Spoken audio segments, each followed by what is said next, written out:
Mr. President, Secretary General, for the first time since the United Nations was born, there is a full-fledged war in the center of Europe. Everyone in this hall and everyone in the world knows that Russia, and Russia alone, started this invasion now facilitated by Belarus. This war was not provoked. It was chosen by someone who is right now sitting in the bunker. We know what happened with the person who sat in the bunker in Berlin in May 1945.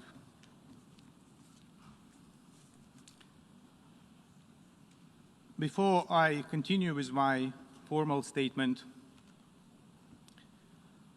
I would like to switch to Russian and invite you to put on the headphones,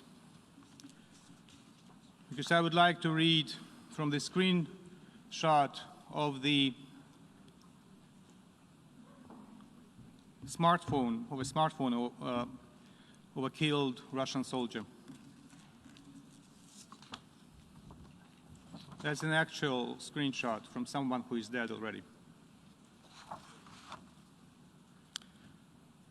Лёш, ты как? Почему так долго не отвечаешь? Вы точно на учениях? Спрашивает мать убитого солдата за моменты перед тем, как он был убит.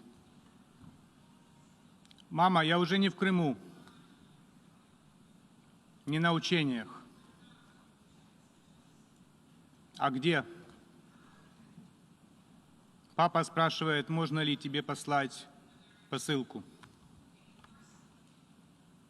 Так какую посылку, мам? Что ты говоришь такое? Что случилось? Мама, я на Украине. Тут настоящая война. Мне страшно. Мы бьем по всем городам. Подряд. Даже по мирным жителям. Нам сказали, что они нас будут приветствовать. А они кидаются под нашу технику и не дают проехать. Называют нас фашистами. Мама, мне очень тяжело. In several moments he was killed. Imagine, if you want to just visualize the magnitude of the tragedy, you have to imagine next to you, next to every nameplate of every single country in this General Assembly, more than 30 souls of killed Russian soldiers already. Next to every name of every single country in this assembly. 30 plus killed Russian soldiers. Hundreds of killed Ukrainians. Dozens of killed children. And it goes on and on and on.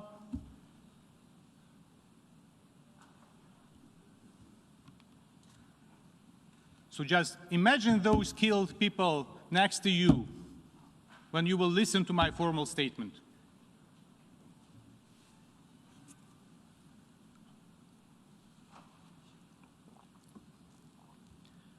Big militarized powers seeking for geopolitical greatness has launched a full-fledged military offensive against a smaller neighbor aimed at invading the country.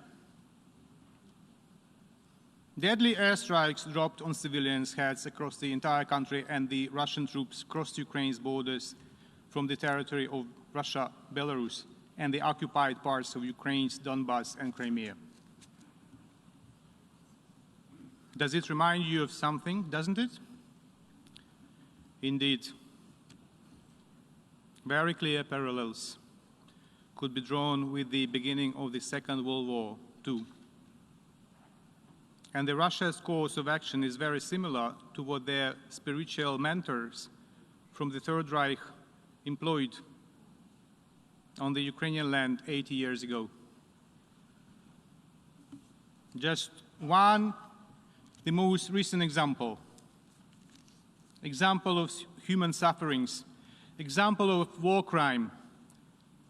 As all of us were on our way to the General Assembly today, the Russian army shelled with Grad multiple rocket launcher systems. The residential civilians have been killed and wounded. The exact numbers is very difficult to estimate because of the warfare, while the negotiations are still underway at the border with Belarus. We therefore express our gratitude for overwhelming support that made this decision on the emergency session possible. We are grateful to the President of the General Assembly for his taking care of this idea well in advance. We appreciate the engagement of the UN Secretary General, who has taken a very strong stance in support of peace, in support of the UN Charter.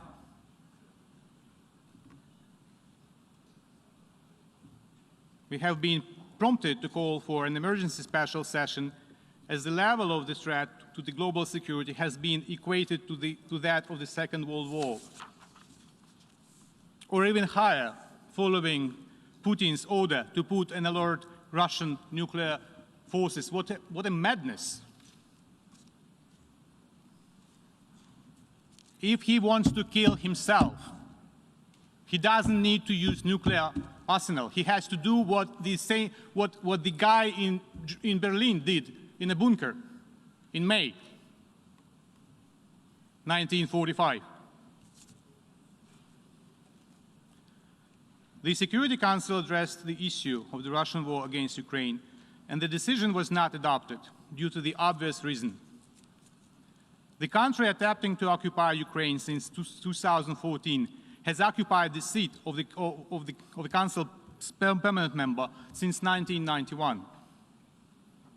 Therefore, we do not accept the Russian logic that the Security Council was unable to act due to one-sided and unbalanced approach. The only guilty party is the Russian Federation.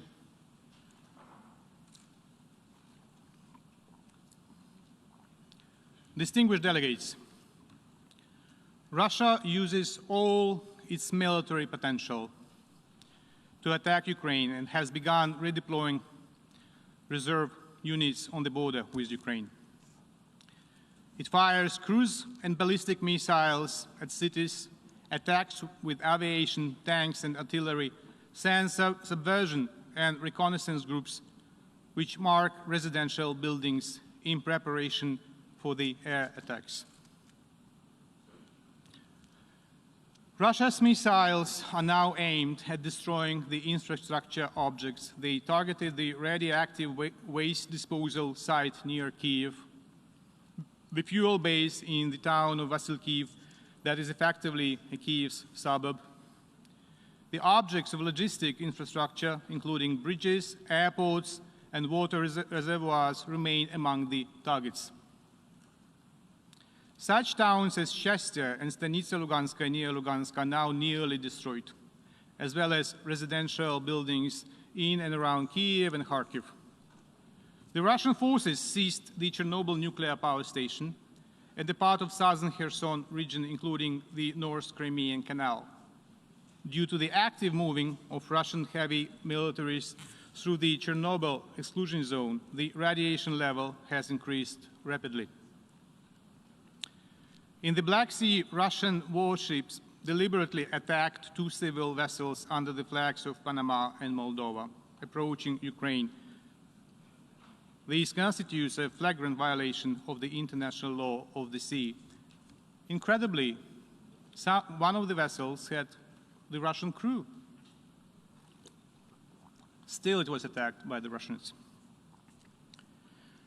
Russians keep attacking kindergartens and orphanages, thus committing war crimes and violating the Rome Statute. Hospitals and mobile medical aid brigades are also targeted by the Russian shelling and the sabotage groups working in Ukraine's cities and towns.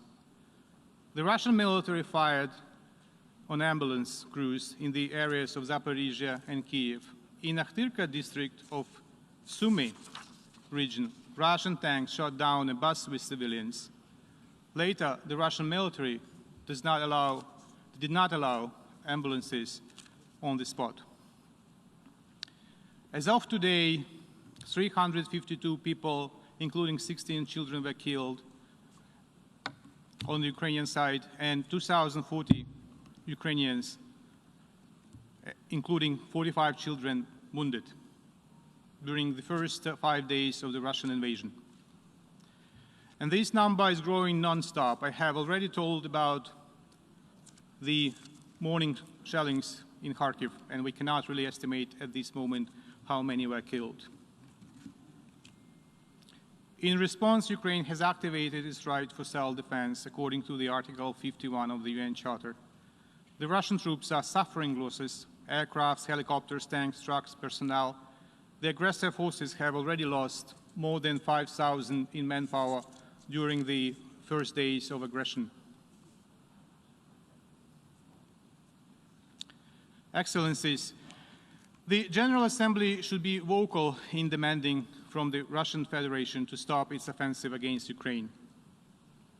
In recognizing Russian actions as an act of aggression against a sovereign and independent state, in demanding from Russia to immediately, completely, and unconditionally withdraw its forces from the territory of Ukraine within its internationally recognized borders, in demanding from the Russian Federation to reverse the decision related to the status of certain areas of Donetsk and Lugansk regions of Ukraine, in demanding full compliance with the provisions of international humanitarian law. The General Assembly should also be clear with regard to the treacherous role of Belarus and its involvement in aggression of the Russian Federation against Ukraine.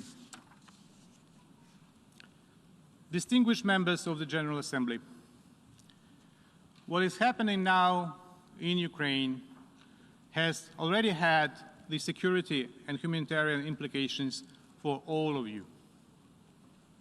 Immediately for Europe, a bit later for the rest, including in terms of food security, energy security, financial markets, collapse of the economies. Last September, my president said, while delivering his statement at the high-level segment of the 76th session of the General Assembly, and I quote, "I understand that criticism of the UN is often heard, but we criticize ourselves," end of quote. If we fail to respond now, we will face much more than criticism. We will face oblivion. It must not happen. Now it is time to act, time to help Ukraine, that is paying now the ultimate price for freedom and security of itself and of the world. If Ukraine does not survive, international peace will not survive. If Ukraine does not survive, the United Nations will not survive. Have no illusions.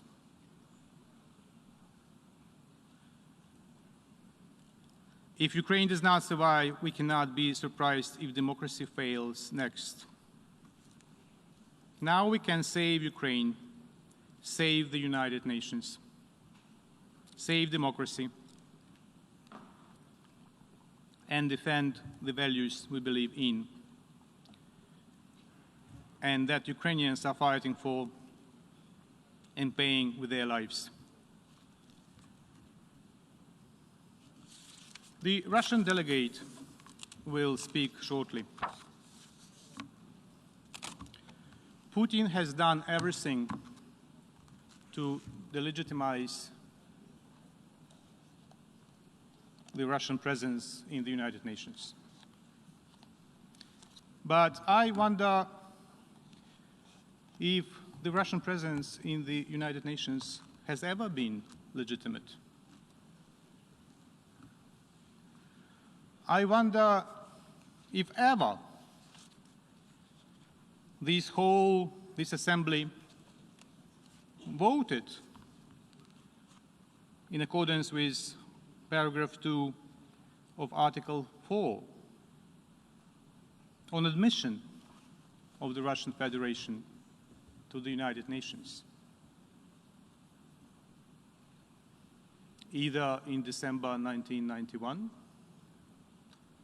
or in January 1992, or wherever thereafter. I want to ask the delegates whose countries voted for admission of the Russian delegation to the United Nations to raise their hand, to confirm that Russia was admitted to the United Nations according to the Charter. Please, gentlemen, ladies and gentlemen, please raise your hand if your country voted in the formal session of the General Assembly in reply to the letter by President Yeltsin dated December 24, 1991, when he told the United Nations that Russia would like to be a continuator state of the demised Soviet Union. Anyone? Shall I put my glasses if my vision fails me and I don't see any hand raised? Any country? Anyone voted for Russian membership? I leave you with that, and think about it when you listen to the Russian delegate.